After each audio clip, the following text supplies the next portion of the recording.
welcome to TAQWA Ministries podcast. And I normally do it in the morning time, but it was an unforeseen situation that came up, so we're doing it later in the evening. So I'm here with Cam King, the host, my co-host, or my however you want to call it, my editor. He's everything. So I got Cam King with me. How you doing, man, today? I'm good, Charles. I do appreciate you. How are you doing today, sir? Man, I'm trying to handle the situation, man, that happened. Already. Man, that little situation that came up earlier. I'm just trying to cope with it and deal with it. I thank God he protected. He protected us and made it okay. Life indeed does happen sometimes, right? Life be life. Right. So, yes, let's get to it, sir. It is once again time for another episode of TAQWA Ministries, the podcast starring you, Mr. Charles Mosley himself, and myself, co-hosting this thing, Mr. Cameron King. Glad to be here. As Double I said K, earlier. double K. Yes, sir. Yes, sir. Yes, sir. Yes, sir. So, a couple of topics we're going to touch on this particular episode. First, being a new story that broke here last couple of days here in the city, of one. She's a 21-year-old young lady by the name of Deshaun Jones. I believe out of Fort Worth, perhaps. She was at North Richland Hills, to be exact, which is Tarrant County, which is kind of Fort Worth. She was shot and killed at a particular family venue where a lot of kids, a lot of family are gathered doing the family thing, eating and partaking in whatever entertainment that the facility provides for the patrons. So a fight apparently breaks out. She's there early in the day attending a child's birthday party because her son was with her. She had a 4-year-old son.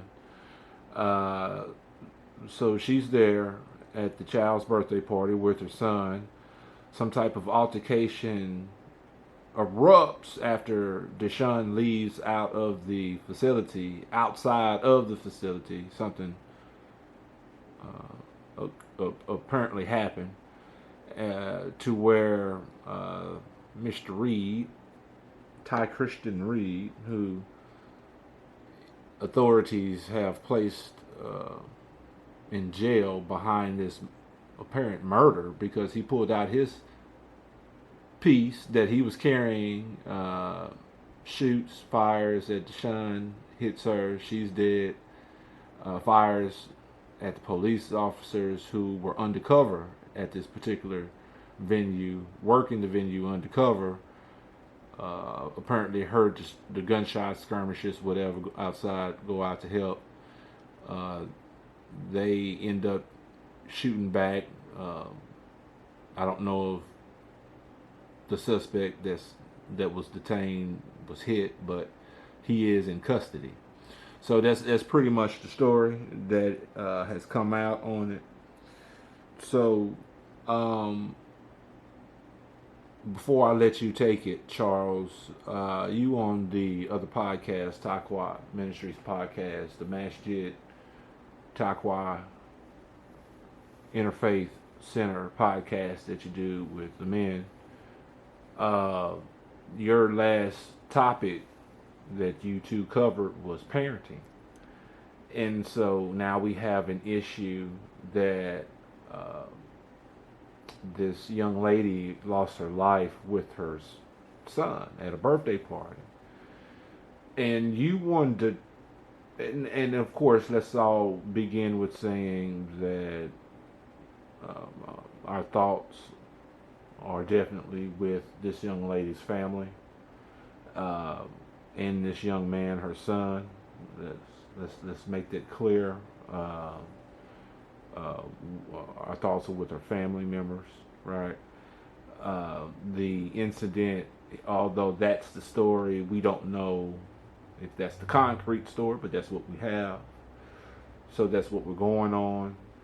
So what we know is a terrible incident that happened to this young lady where she loses her life for probably nothing, right? So I want to say that first. So go ahead and give your thoughts because you wanted to tap in on the parenting aspect of this issue. Mm-hmm. So go ahead, Charles. Go ahead and take it. Well, what I want to say is that when I was listening to the story, they said that it was after midnight. I don't know how late after midnight, but what I'm saying is a 4-year-old, me, it's just my opinion.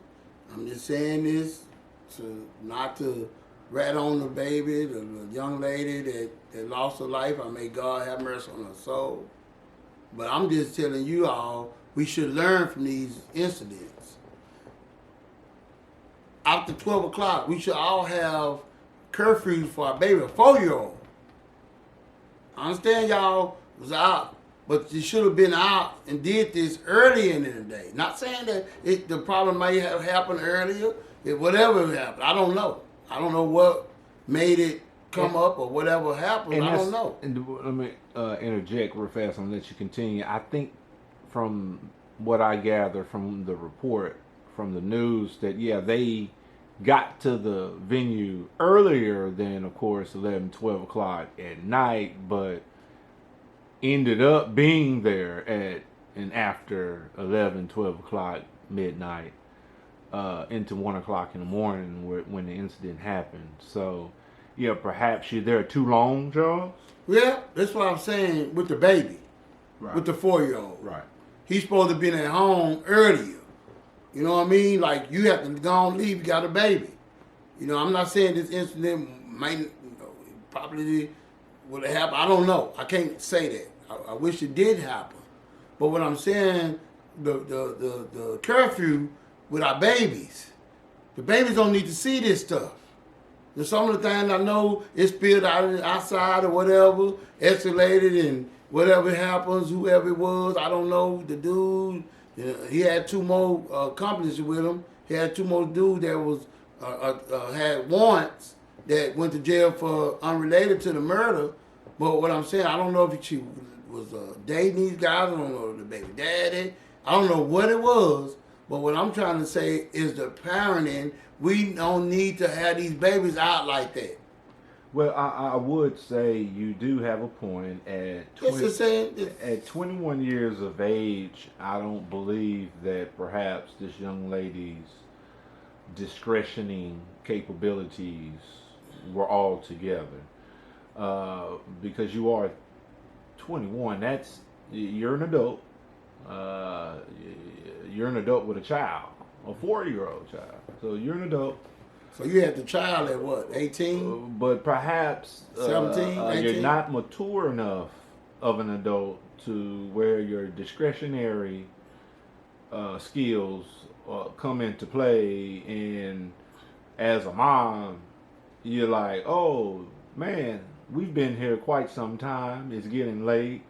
Matter of fact, it's really late, and I should be getting my son home. Get you past the baby bedtime. He should go to sleep at night at a certain time. So I feel you. And that's all I'm trying to say, parents, the one got kids. I'm not saying don't take your kids out, have fun. But make sure that we don't keep them out too late at night, y'all.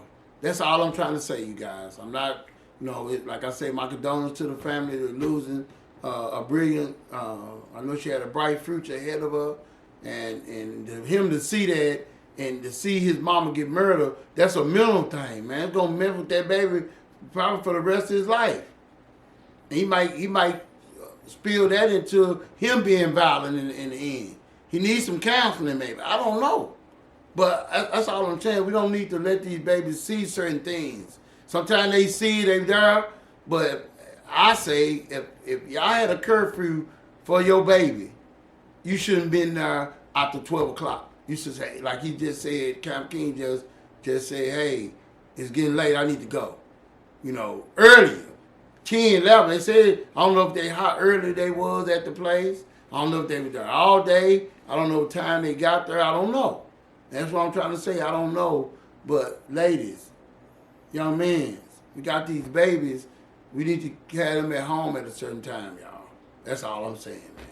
You know, and I ain't gonna say it wouldn't have happened, but at least likely he would have been at home and safe, and you might would have been there too, and maybe save your life, man. I don't know. So we're talking about parenting here, and again, we're not trying to down this young lady. She did lose a life, and so we're not trying to down this young lady or anything like that. We're just specifically speaking on parenting, right? Having these babies a curfew. That's the bottom line. Having the babies a curfew. Yeah. That's all. So before we get to the next topic, is there anything that you want to finalize with that? No, just, you know, the brother that did it, man, you should be ashamed of himself, man. Okay, so before we go, I did want to quickly talk about that. So let's place yourself in this young man's parents. Perhaps you're this young man's father. Mm-hmm. And whether or not you are estranged to your son, or you have a rather good relationship with your son, mm-hmm. and you find out that your son has just committed this terrible act, as a father, as a parent to this young man, what is immediately said and or done? Man, where you get a gun from? Where you got a gun? That's what my first thing would have been if I was notified by the police. And I can get able to talk to my boy. Man, what made you get a gun? And where you get it from? That's what I would say. I mean, how do you handle this? Your son is allegedly now a murderer. How would that make you feel? How would you make me feel how sad, would you approach that? I'll be disappointed, man. You know, because I don't know. Like I say, I don't know if the father, like I can say my son, I'm in their life. Yeah. And something happened like this. Then I'm gonna be like, did I do something wrong? What did I do wrong? Yeah, that would be my immediate question. Right. But do you what feel I do like wrong? You failed your son? I failed the son. There's something in that line right there. Yes, sir. I would have been feeling like, what did I do wrong, man? What was it that I didn't do in order to steer you in the right direction? Or did something I say wrong? Whatever the situation may be. I'm feeling very strongly that he didn't have a father in his life, like, and he just took to the streets, and that's how he got this gun, and that's he's maybe in the gang, he maybe be around the wrong individuals. Well, he must have been around the wrong individuals because the other two guys had warrants. So that right there, they've been involved with the law. They've been out doing something wrong. So yeah, he may be around the wrong crowd, I would say. Or perhaps lack the proper influences in his life. Yes, exactly. Which would take us to our next topic, the Video Music Awards, the MTV VMA Awards came out, broadcast a couple of days ago. Mm-hmm. I think Sunday, I believe LL Monday, one day, Sunday, Monday, whatever day it was. Right. I think it was Sunday though. I believe LL Cool J was the host. Yeah, and he did a good job. All right, out to LL. Okay. He did good. Bust a rhyme, y'all represented, man. Because I'm from that era, so y'all represented it, to the fullest, man. So gotta give y'all props, man. Something resonated. Something that you saw while watching the VMAs resonated as off to you, Charles, and you wanted to talk about it, and it kind of relates to maybe men having the improper influences in their life. Yes, and I say that, man. I've seen a lot watching it, because I like music. I used to dance when I was growing up. I love music, man. I'm a music man. I love, my boy got a lot of albums right there. I can relate to a lot of them because I grew up on the music. So, but when I see what I saw, it not only affect my mindset, but it affect the babies because that's a family show supposed to be. And these babies, whoever's watching it, is confused to see men's acting like women's, dressing like women's. I understand that y'all got y'all little preferences and y'all, whatever, homosexual, whatever you want to say, however you want to call yourself. But all I'm trying to say is that these babies don't need to see this stuff, y'all. Y'all confusing them. Y'all confusing these babies seeing a man. Like when I grew up, I didn't see no man acting like no woman on no TV or in person. That was like in the closet for real. And we said this before. All I'm trying to say is that, man, come on, the ones that's running these shows. Okay, I can see the man's on there, doing the dances and stuff. Okay, that's one thing. But dressing them up like women's, it's another thing. Come on, man, and letting it be on, on TV like this and seeing it. I'm thinking that, man, come on, y'all. I just said we got to do better with our community, man. Come on, man. They sat around kicking, laughing at us, man. Especially the African Americans of African descent. That's all I'm saying, man. I love us, man. I love our people. I love humans. I love us. I understand that just your way that you doing it, then do that in your privacy. I'm going to tell y'all one thing. I'm going to tell y'all something that a lot of people didn't even know, man. Y'all remember George Jefferson?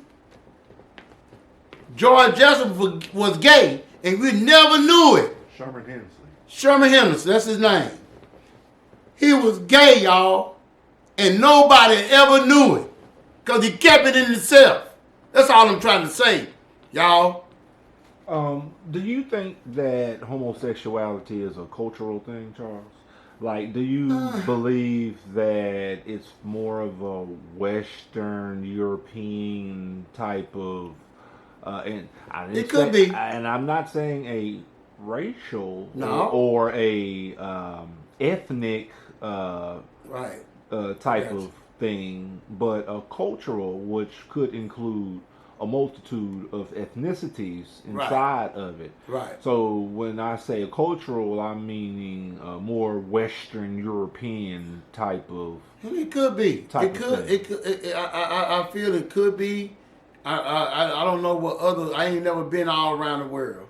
I only been in America. I've been in here, and I've been here 55 years.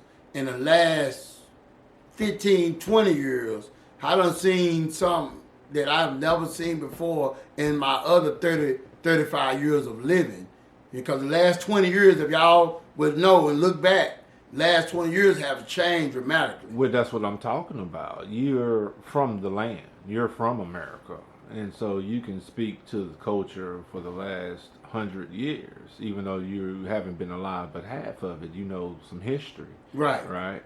You know where our people generally have come from and have been culturally for about 100 years. We do have that history. Yes. So that's what I'm talking about. You can speak to it not being a part of our culture here in America. In America. So do you feel like that's more of a Western European type of thing? I think that may be. It could be. I can gear it toward that. I can gear it toward that, Cam King, when you brought it up in that manner.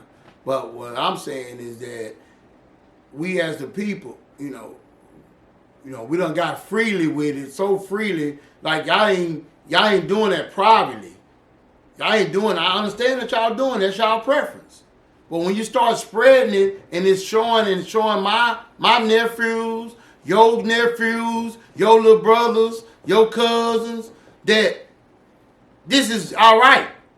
That's not all right, y'all. That is not all right in God's eye. It's not all right. So, Masonically speaking, Charles, it is very important. It's a thing in the realm of masonry. I'm talking about Freemasons and Masons alike or whatnot.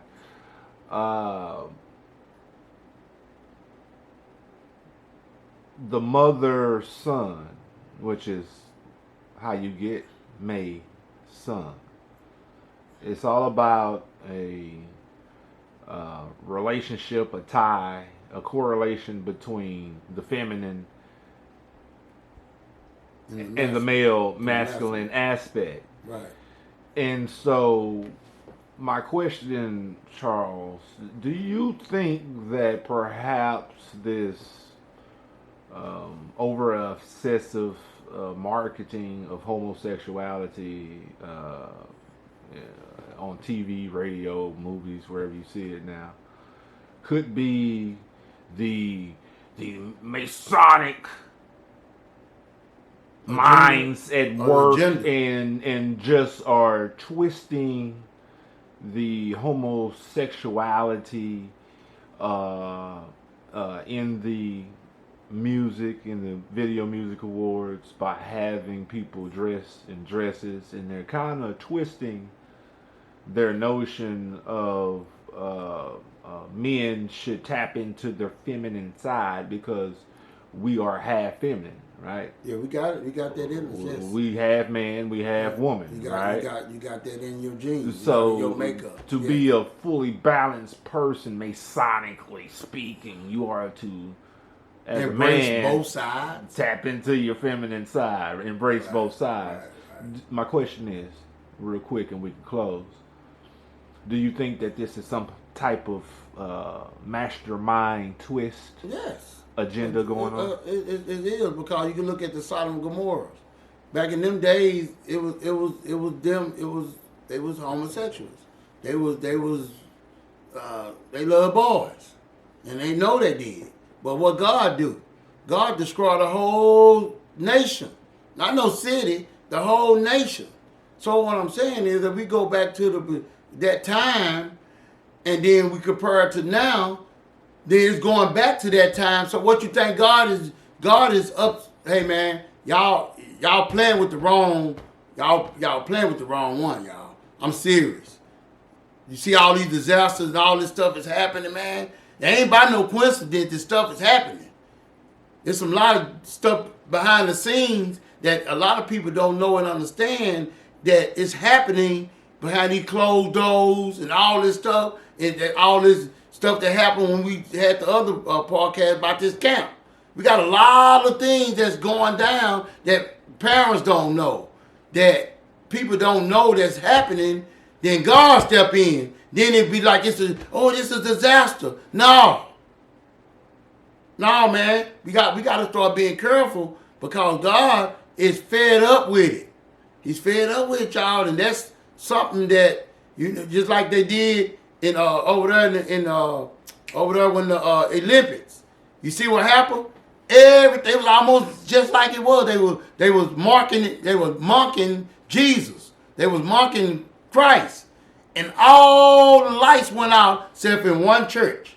That's just how it was back then.